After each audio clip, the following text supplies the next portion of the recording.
جہاں ضرورت پڑتی ہے تو وہاں اس میں تقلید بھی کری جا سکتی ہے، اس میں کوئی حرج نہیں. میں کہتا ہوں تقلید کے بغیر آج کل تو ایک لمحہ میں یہاں سے گاڑی ڈرائیو کر کے نہیں جا سکتا ہوں. سب سے زیادہ تو میں گوگل کی تقلید میں رہتا ہوں.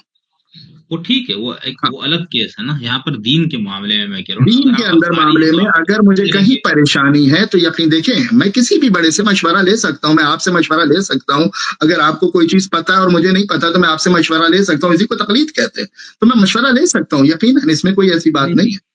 ہاں نہیں اس طرح نہیں ہے نا. میں طالب علم کے اسی طور پر طرح آپ کو میں سمجھ رہا ہوں آپ کی بات، میں اگر میں آپ کی بات سمجھ رہا ہوں مگر میں ابھی اس کے جواب کا اگلا اصل میں سوال کرنا ہے، اچھا اس لیے میں اس کو تھوڑا اصرار کر رہا ہوں آپ کے ساتھ جی کہ اگر آپ یہ کہتے ہیں کہ بھئی میں تقلید میں نہیں ہوں، دین کے معاملے میں مجھے تقلید کی ضرورت نہیں ہے، تو آپ اخباری آپ کہتے ہیں پیغمبر اور آپ نہیں معصومین ایسا نہیں، اخباریوں کو بھی کہیں نہ کہیں تقلید کی ضرورت پڑتی ہے، ایسا نہیں ہے. دیکھیں میں یہی کہہ رہا ہوں نا، تقلید اور اخباری کا جو کانسیپٹ ہے نا، جو نظریہ ہے، اس کو یہ ایک الگ ہی پورا ایک الگ اس کی پروگرام ہو تو اس کے اوپر ڈسکشن ہو سکی.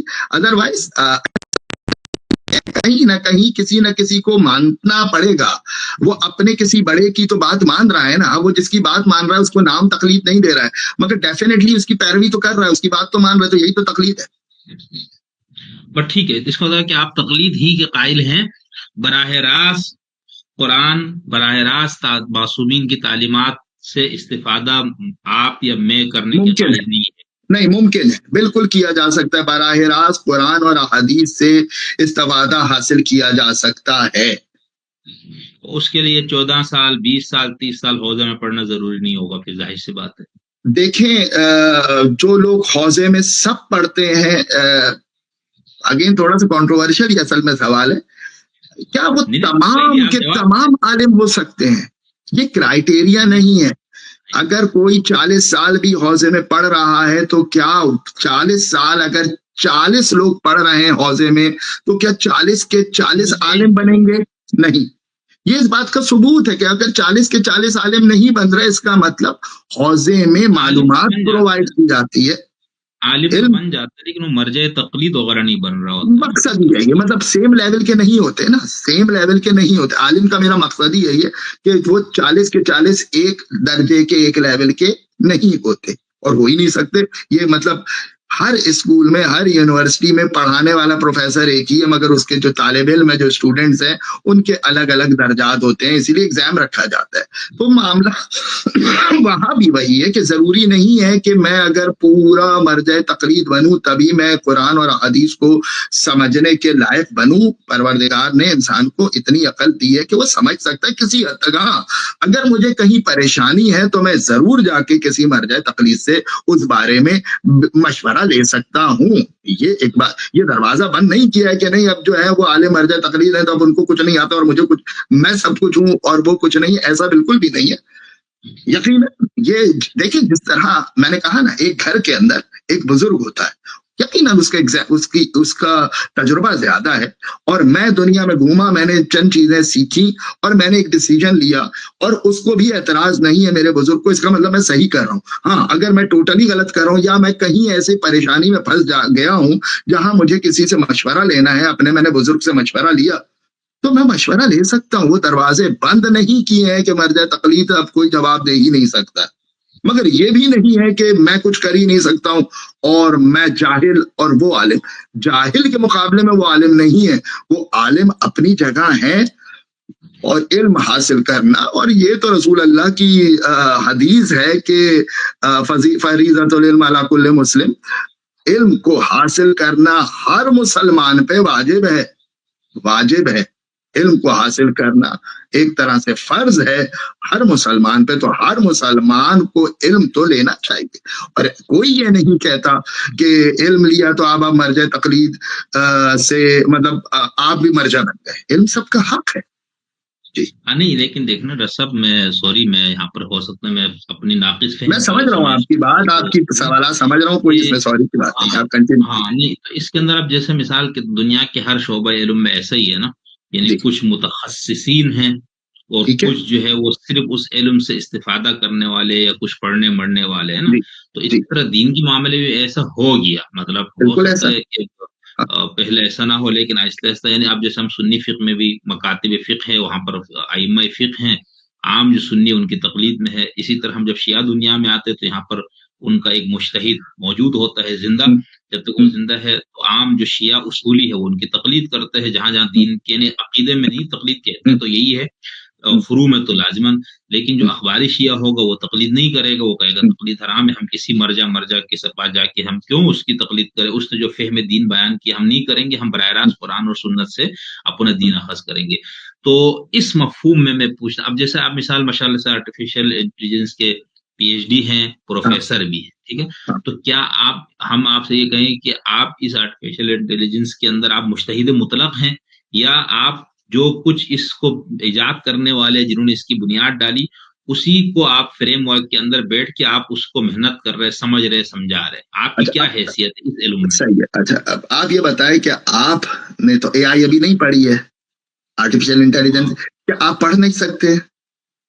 آپ پڑھ سکتے ہیں, یہی میرے آپ پڑھ کے کسی حد تک آپ ٹائم لگا کے اس کو پڑھ سکتے ہیں.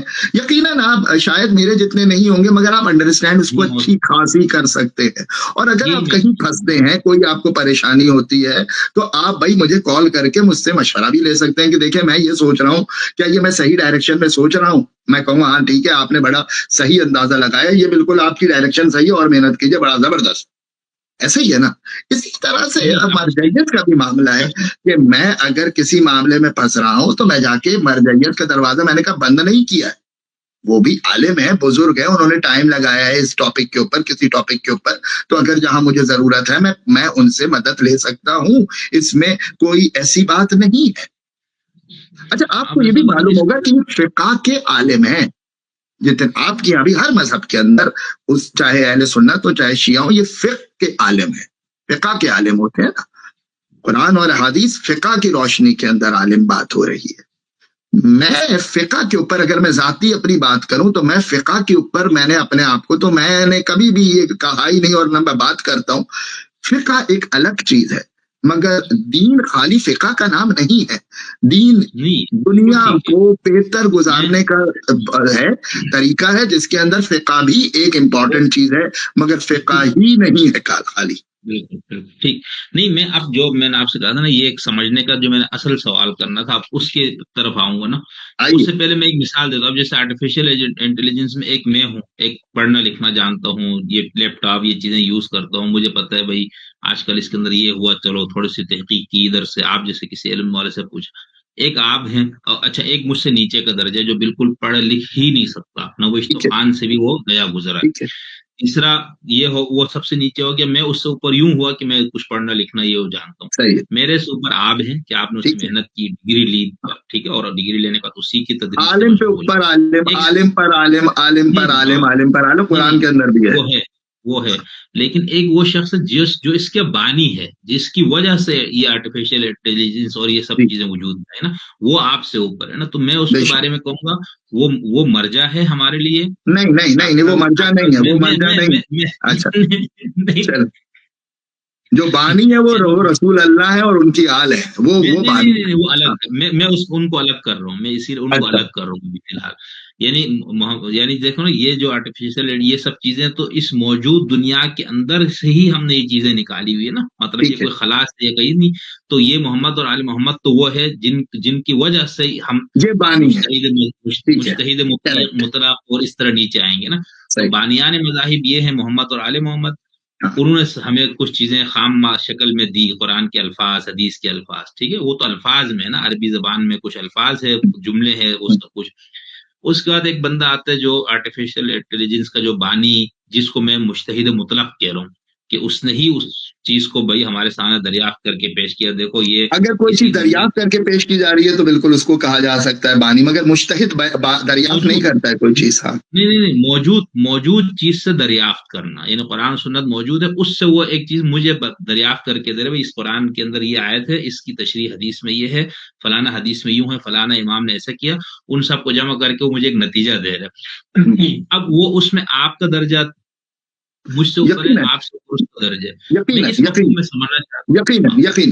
اب ہاں میں نے اب یہ جو بحث نہیں، یقیناً ڈیفینیٹلی یقیناً کہ وہ عالم ہے اور انہوں نے زیادہ ٹائم لگایا ہے اور وہ اس طرح دے سکتے ہیں، اس میں کوئی اس میں ایسی بات نہیں. میں ان کے مخالف نہیں ہوں، میں ان کے مخالف نہیں ہوں. میں اپنے آپ کو یہ نہیں کہہ سکتا کہ میں جو ہوں اخباری ہوں، کیونکہ اخباری ایک گروپ ہے جو ٹوٹلی ریجیکٹ کرتا ہے علماء کو جو مجتہدین ہیں. تو میں اپنے آپ کو اخباری نہیں کہوں گا، میں اخباری نہیں ہوا. مگر اگر میں کہوں کہ میں خالی اصولی ہوں تو میں خالی اصولی بھی اپنے آپ کو نہیں کہوں گا، کیونکہ تو آئی ایم بٹوین دونوں کے درمیان میں اپنے آپ کو کہوں گا. بالکل، مطلب یہ ہے کہ نا ہم جب اثنا عشری شیعت جو ہمارے ہاں ہم جس کو جانتے پڑھتے ہیں تو اس کے اندر 3-4 رجحانات ہیں نا. ایک اصولی ہے، ایک رجحان اخباری ہے، ایک معتدل اخباری کہا جاتا ہے، ایک متشدد اخباری کہا جاتا ہے، ایک اصولی انقلابی ہے جو قم اور یہ ایرانی نظام کے علمبردار، ایک اصولی غیر انقلابی ہے نجف کا مدرسہ. تو یہ ایک مطلب تقسیم ہے بہرحال. لیکن اب اس کے اندر جو اصولی اخباری والی بحث میں نے یوں کی کہ اب جب آپ نے یہ فرمایا کہ وہ قرآن ہمارے پاس الفاظ کی شکل میں ہے، اس کی میں براہ راست میری عقل ناقص، آپ کی ناقص فلاں کی، تو بھائی کدھر سے لے؟ تو آپ نے کہا رسول اور معصومین. اور پھر آپ نے میں نے کہا وہ کہاں ہے؟ تو آپ نے مجھے کہا کتابوں میں ہے. تو مثال ہم اصول اربعہ کی بات کر لیتے ہیں، بہار کی بات کر لیتے ہیں، وسائل و درجات کی بات کر لیتے ہیں، وسائل کی بات کر لیتے ہیں. آپ نے نہج البلاغہ کی مثال دی نا. اب اس کو جب میں اس کتاب کی طرف جاؤں گا تو وہاں پر مجھ سابقہ پیش آئے گا اخباری اور اصولی کا جھگڑا. یعنی اب میں بھائی کیا ان کتابوں میں جو کچھ نہیں سن لیجیے، ان کتابوں میں جو کچھ لکھا ہے بہار میں، چلو بہار تو ثانوی ماخذ ہے نا، ہم اصول اربعہ کی فی الحال بات کر لیتے ہیں. نہج البلاغہ کی تو سند بھی نہیں ہے تو اس کو بھی چھوڑ دیتے ہیں. تو ہم اگر یہ لے لیتے تو اب اخباری کہے گا جو کچھ اس میں ہے وہ سب قطعی صدور ہے، اس میں بالکل جو کچھ ہے وہ امام سے منقول. اصولی کہے گا نہیں بابا، اس کے اندر یہ سند میں ایسا مسئلہ ہے، متن میں ایک گڑ ہے، اس سند کے اندر فلاں ضعیف ہے، فلاں موضوع ہے. یہاں تک کہ بھائی آیت اللہ العظمی آیت اللہ العظمی عاصم محسنی علیہ رحمہ نے 110 جلدوں کا بہار کو 4 جلدوں میں کر دیا، اور انہوں نے مشرعۃ البہار لکھ دیا. بھائی اب سمندر میں جانا ہے تو اس سے گزر کے جاؤ ورنہ تم جو ہے نا غرق ہو جاؤ گے. ٹھیک ہے. اسی طرح باقر بہبودی نے اصول کافی جو 16,000 حدیثیں ہیں، 4,000 حدیثیں انہوں نے کہا صحیح ہے، باقی سب ایوی ہیں. تو ادھر پھر میں کیا کروں؟ دیکھیے ابھی آپ نے 2 ایگزامپل دی. نہیں چلے آپ نے یہاں 2 ایگزامپل دی، 2 علماء کا نام بھی آپ نے لیا اور انہوں نے کہا کہ یہ 16,000 میں سے 4,000 صحیح ہے، اور بہار الانوار کو بھی انہوں نے ایک چھوٹی سی کہتی. کیا یہ بتائیں کہ تمام پورا مکتب اہل تشیع اصولی ہو یا اخباری ہو، تمام چیزیں چھوڑ دیں کہ ان 4,000 کتاب اور 4,000 احادیث اور 6,000 احادیث کو ہی انہوں نے مانا اور کہا کہ بس یہی صحیح ہے، اور پرانی جو وہ کتب اربعہ کی اور حدیث جو ہیں وہ صحیح نہیں ہے، اصول کافی کی اور حدیثیں صحیح نہیں ہے؟ کیا ایسا کوئی اسٹیٹمنٹ ہے؟ آپ کو نہیں ملے گا. ایک عالم کی اپنی تحقیق، ان کی اپنی تحقیق، اور انہوں نے کہا کہ میرے حساب سے یہ 4,000 صحیح ہے، مگر یہ اصول اربعہ اپنا کتب اربعہ ابھی بھی کتب اربعہ ہی ہیں، اس کو کوئی انکاری نہیں ہے. دیکھیں نا، جب آپ یہ فرمانے کہ کتب اربعہ میں یہاں تک کہ اصول کافی کے ہاں جو اخباریوں بالکل اس میں کوئی ضعیف موضوع والی بات کرنا ہی وہ بدعت سمجھتے. لیکن آپ نے اپنے کلیئر نہیں بتایا، لیکن چلو مائل با اصولی میرے ڈاکٹر صاحب موجود ہیں، تو ان کے ہاں تو یہ ہے نا کہ بھائی اب ایک حدیث جو آج تک ہمیں چلی آ رہی تھی کہ بھائی یہ امام جعفر صادق علیہ السلام نے فرمایا، حضور نے فرمایا، امام حسن نے فرمایا، ہمارے آبا و اجداد سارے، وہ ادھر سے ایک بندہ نے آ کے تحقیق کی، انہوں نے کہا نہیں بھائی یہ امام نے کہا ہی نہیں ہے، یہ تو ثابت ہی نہیں ہوتا. تو اب وہ قرآن جس کے لیے آپ نے لازمی کر دیا کہ اس کی شرح کے لیے ہمیں ادھر رجوع کرنے، ادھر تو گھپلا ہی گھپلا ہے نا. نہیں بالکل ایسا نہیں کہ گھپلا ہی گھپلا ہے، یہ اسٹیٹمنٹ آپ کا بالکل غلط ہے، باقاعدہ غلط ہے، گھپلا ہی گھپلا ہے. ہاں دیکھیں حدیث جو ہے نا، ایک حدیث متواتر موجود ہے نا، فرض کریں ایک حدیث غلط ہے، ایک ہی ٹاپک پہ حدیث الگ الگ ائمہ سے، رسول اللہ سے بھی ہے، مولا علی سے بھی ہے، امام جعفر صادق علیہ السلام سے بھی ہے، الگ الگ ائمہ سے ایک ہی ٹاپک پہ سملر اسٹیٹمنٹ الگ الگ وقتوں میں دیے ہیں. ایک حدیث غلط ہو سکتی، ایک حدیث کی شاید سند نہ ملے، دوسری کی نہ ملے. کیا تمام کی سندیں نہیں ہیں؟